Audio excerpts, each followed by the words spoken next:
भारत की सांस्कृतिक, आध्यात्मिक और पौराणिक परंपराओं की रक्षा के लिए भी प्रसिद्ध है। दिल्ली में एक पारदर्शी सरकार आई है, एक ऐसी सरकार जो विकास के लिए प्रतिबद्ध है और दिल्ली को विश्व स्तर पर सर्वोच्च स्थान दिलाना चाहती है। रेखा गुप्ता जी के पास प्रशासनिक अनुभव है, उन्होंने दिल्ली की प्राकृतिक समस्याओं को समझा के 100 दिन पूरा करके हरिद्वार आई है।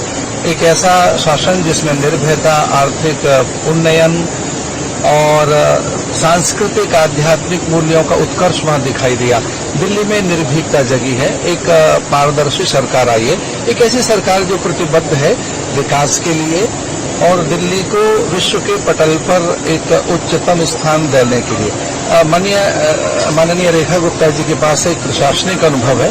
मैं ऐसा कह सकता हूं कि वो एक सामान्य घर से निकल कर आई है और उन्होंने हर गली को, कूचे को, वहां की दिल्ली की जो स्वाभाविक समस्याएं हैं उनको समझाया और उनके निस्तारण के लिए प्रतिबद्ध दिखाई देती है। जिस प्रकार से जैसे ही वो मुख्यमंत्री बनी और यमुना का सम्मान, यमुना की आरती और आज वो गंगा के तट पर पहुंची हैं, तो ये उनकी आध्यात्मिक धार्मिक प्रतिबद्धता तो है ही, पर साथ में ये भी दिखाई देता है कि वे उन संस्कारों के भी रक्षण के लिए एक तत्परता के साथ जीव रही हैं जो संस्कार भारत के स्वाभाविक हैं।